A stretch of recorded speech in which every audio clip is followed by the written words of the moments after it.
पुलवामा में 40 जवानों की हत्या नहीं करवाती मोदी सरकार, तो भाजपा के कितने सांसद जीत सकते थे? आईबी के आला अधिकारी ने कहा 45 से 50 मैक्सिमम जीत सकते थे, जो 303 आए। ये मैं एनडीए की बात कर रहा हूं। मैंने कहा ये जवानों की हत्या करके 300 से ज्यादा सीटें लेकर आए। आईबी के अधिकारी ने कहा ये मोदी दोबारा नहीं मरवाएंगे, इसकी क्या गारंटी है?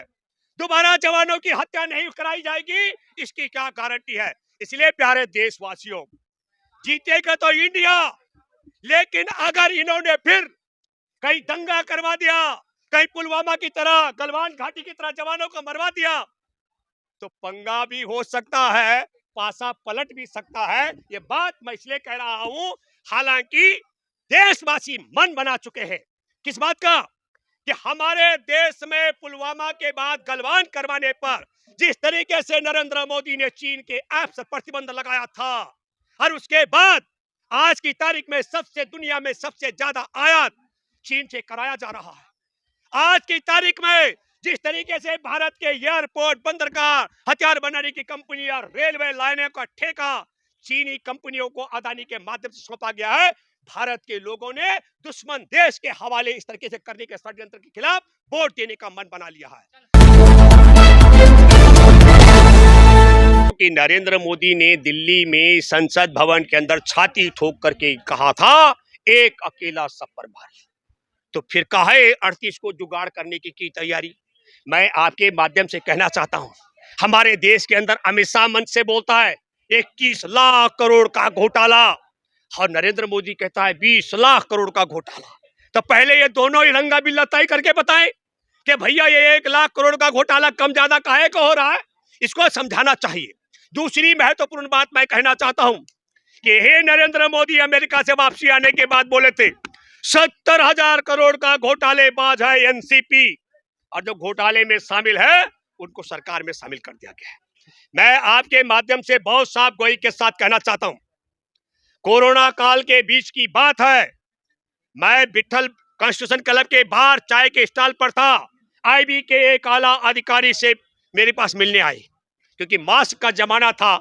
आईबी के अधिकारी को लगा ऐसे मैं नहीं पहचाना जाऊंगा, और आईबी के अधिकारी ने क्या कहा, आ रहा हूं एक बात दूसरी जगह ले जा रहे हैं। हमने जब अरे मैं उसी पर आ रहा हूं भैया, आप एनडीए पर आ रहा हूं, एक मिनट आप भटका, अरे उसी पर आ रहा हूं। उस अधिकारी ने क्या कहा, आईबी के अधिकारी ने अपना परिचय दिया और बात करना की बात की। मैंने कहा कि पहले मैं तुम आईबी के आला अधिकारी हो, तुम्हारा टेस्ट लेता हूं। और मैंने पूछा, मैंने कहा ये बताइए कि अगर पुलवामा में 40 जवानों की हत्या नहीं करवाती मोदी सरकार, तो भाजपा के कितने सांसद जीत सकते थे? आईबी के आला अधिकारी ने कहा 45 से 50 मैक्सिमम जीत सकते थे, जो 303 आए। ये मैं एनडीए की बात कर रहा हूं। मैंने कहा ये जवानों की हत्या करके 300 से ज्यादा सीटें लेकर आए। आईबी के अधिकारी ने कहा ये मोदी दोबारा नहीं मरवाएंगे, इसकी क्या गारंटी है? दोबारा जवानों की हत्या नहीं कराई जाएगी, इसकी क्या गारंटी है? इसलिए प्यारे देशवासियों, जीतेगा तो इंडिया, लेकिन अगर इन्होंने फिर कहीं दंगा करवा दिया, कहीं पुलवामा की तरह, गलवान घाटी की तरह जवानों को मरवा दिया, तो पंगा भी हो सकता है, पासा पलट भी सकता है। ये बात मैं इसलिए कह रहा हूं, हालांकि देशवासी मन बना चुके हैं। किस बात का? कि हमारे देश में पुलवामा के बाद गलवान करवाने पर जिस तरीके से नरेंद्र मोदी ने चीन के ऐप पर प्रतिबंध लगाया था, और उसके बाद आज की तारीख में दुनिया में सबसे ज्यादा आयात चीन से कराया जा रहा है। आज की तारीख में जिस तरीके से भारत के एयरपोर्ट, बंदरगाह, हथियार बनाने की कंपनी और रेलवे लाइनों का ठेका चीनी कंपनियों को अदानी के माध्यम से सौंपा गया है, भारत के लोगों ने दुश्मन देश के हवाले इस तरीके से करने के षड्यंत्र के खिलाफ वोट देने का मन बना लिया है। आजादी के 45 वर्षों का रिकॉर्ड तोड़ दिया बेरोजगारी ने। देश के बेरोजगारों के मामले पर देश ने मन बना लिया है इंडिया को जिताने का, एनडीए को हराने का। हमारे देश में जो बर्बादी और तबाही देश के किसानों की हो रही है, उसके लिए देशवासियों ने मन बना लिया। जिस तरीके से हमारे देश के संविधान को बड़ा खतरा है, संविधान को बचाने के लिए देश की 140 करोड़ से अधिक आबादी ने तय कर लिया है कि एनडीए को विदा करना है, संविधान को बचाने के लिए इंडिया को लाना है, ये तो मन है। और इसी तरीके से हमारे देश के अंदर आप सब लोगों ने देखा किस तरीके से एक व्यक्ति राहुल गांधी ने कहा नीरव मोदी चोर है, ललित मोदी चोर है, देश को बेचने वाला नरेंद्र मोदी चोर है, तो मानहानि का मुकदमा झेल रहा है। और दूसरी तरफ यौन शोषण का आरोपी इनका सांसद ब्रजभूषण शरण सिंह छुट्टा सांड की तरह घूम रहा है। और देश की बेटियां संसद की चौखट पर किस तरीके से पुलिस के हमले को भी झेली है, ओला ठंड वर्षा भी झेली है।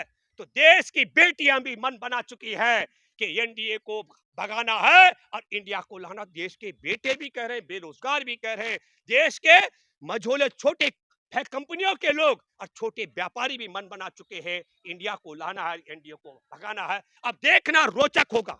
और मैं देशवासियों आपसे अपील करता हूं, ये पुलवामा की तरह जवानों को मरवा दे, गलवान घाटी की तरह जवानों को मरवा दे, ये जाति धर्म का दंगा करवा दे, ये अगर हमारे देश में नफरत से नफरत फैला दे, तब भी एक एक व्यक्ति का, किसान का, मजदूर, आदिवासी, मछुआरे, दलित, भूमिहीन, महिला, पुरुष सबका दायित्व बनता है देश के संविधान को बचाने के लिए, देश को बचाने के लिए, इंडिया को जिताने के लिए और एनडीए को हटाने की जिम्मेवारी बनती है।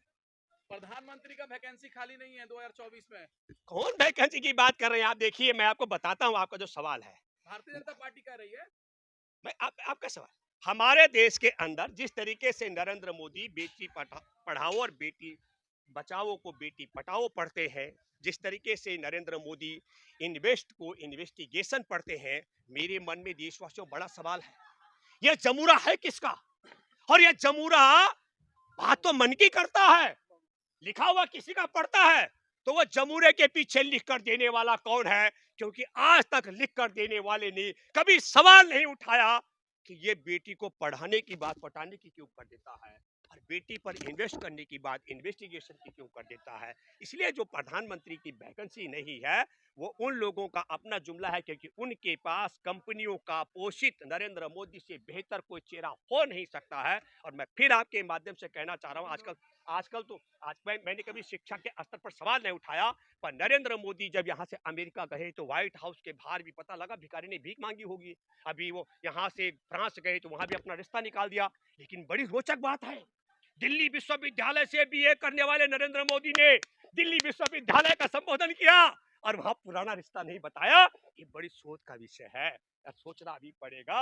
जहां का सर्टिफिकेट है वहां का रिश्ता नहीं है, और पता नहीं, फिर देशवासियों को सोचना पड़ेगा। लेकिन लोग सवाल कर रहे हैं कि सभी जो है भ्रष्टाचारी एक ही छत के नीचे आते हैं। अच्छा, मैं फिर कहना चाह रहा हूँ आपके माध्यम से कि 70,000 करोड़ का जो घोटालेबाज एनसीपी के हैं वो तो भाजपा में चले गए। देखिए मैं आपको एक बात बताता हूँ, भारत के मीडिया, भारत की लुटेरी कंपनियां, चीन के साथ बड़ी दलाली और इसके अलावा ईडी, आईबी, ये जो एजेंसियां हैं, इनके अलावा नरेंद्र मोदी के पास क्या है? मुझे बताइए, नरेंद्र मोदी के पास है क्या? नरेंद्र मोदी के पास है गोदी मीडिया, नरेंद्र मोदी के पास है चीन की दलाली, नरेंद्र मोदी के पास है जांच एजेंसियां। अगर जांच एजेंसियां खत्म खामोश हो जाए, चीन से मिलने वाली दलाली बंद हो जाए और गोदी मीडिया इस भोंपू को दिखाना बंद कर दे, तो आखिरकार नरेंद्र मोदी के पास जो बचता है वो क्या बचता है? 16,000 करोड़ के जहाज बचते हैं, दिन में 4 किस्म के कपड़े बदली करने का डिजाइन बदलता है, और बाकी जो कुछ भी ज्ञान टेलीप्रॉम्प्टर के माध्यम से परोस जाता है, उसके अलावा मोदी के पास है क्या? कांग्रेस मुक्त सरकार बनाने का दावा कर रहे हैं भाजपा के कुछ लोग। अरे देखिए, एक बात जो आप समझ लीजिएगा, पहले मैं किसी पार्टी का प्रवक्ता नहीं, पर मैं आपके माध्यम से साफ गोई के साथ बता दूं, राजस्थान में भाजपा नहीं आ रही है, मध्य प्रदेश में भाजपा जा रही है, छत्तीसगढ़ में भाजपा नहीं आ रही है। मैं आपको बता रहा हूँ, मैं आपके माध्यम से कहूँ, मैं भारत में मैं स्पीकर ही नहीं हूँ। कई लोगों को लगता है भूपेंद्र रावत सिर्फ वक्ता है। हमारे देश के अंदर मैं जिक्र करूं तो अनिल अंबानी को हमने हराया 2006 में दादरी पावर प्रोजेक्ट में। जेल में रहा हूं लंबे समय तक। हम लोगों ने दिल्ली में 35 दिन 2008 में सीज किया, डीसी ऑफिस जो डीएम होता है दूसरे राज्यों में, सीज किया। हमारे देश का जो 2013 का बेहतर कानून बना, भूमि अधिग्रहण कानून, को बनवाने में 19 साल का जीवन लगा।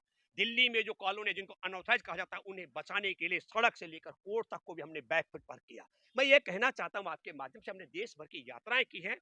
दक्षिण भारत के लोग जो घोर कांग्रेस विरोधी थे, उन मित्रों ने मुझे फोन किया और बल्कि उन्होंने से कईयों ने अपील की कि सर ऐसा कुछ कर दीजिए कि हम राहुल गांधी से एक बार भेंट करना चाहते हैं, हम सब लोग कांग्रेस को ज्वाइन। मैं आपके माध्यम से कहना चाहता हूं, दक्षिण के दरवाजे बंद हो चुके हैं और उत्तरी भारत में जहां हिंदी बेल्ट जिसको कह सकते हैं, काव बेल्ट जहां कहते हैं, वहां से भाजपा बहुत पीछे जा रही है। भाजपा के पास मुझे लगता है अब बचाने के लिए कुछ बचा नहीं है। लेकिन रावत जी एक सवाल है, कहा जा रहा है कि 26 दलों में पीएम का चेहरा नहीं है। देखिए एक बात आपको बता, एक मिनट, जो आपने ये कह दिया कि पीएम का चेहरा नहीं है, तो मैं आपके माध्यम से साफ गोई के साथ कहना चाहता हूं, नरेंद्र मोदी की और उसकी पूरी जमात ने जिस तरीके से अरबों रुपए खर्च करके दुनिया में पढ़े लिखे लोगों में राजनेताओं में 7वें नंबर पर राहुल गांधी है।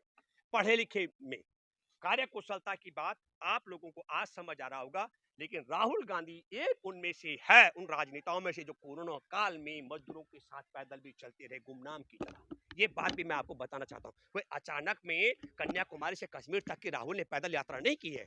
आप में से आपको याद दिलाना चाहता हूँ, जब वो गए हुए थे अपनी कॉन्स्टिट्यूंसी में, तो मछुआरों के बीच में जब पहुंचे समुद्र में, तो पानी में राहुल कूद गए थे। आपने देखा, ये तो नुमाइश लगाते हैं, कहते हैं कि देखो हरिजन के घर हम खाना खा रहे हैं, थाली भी खाना अपने लेके जाते हैं।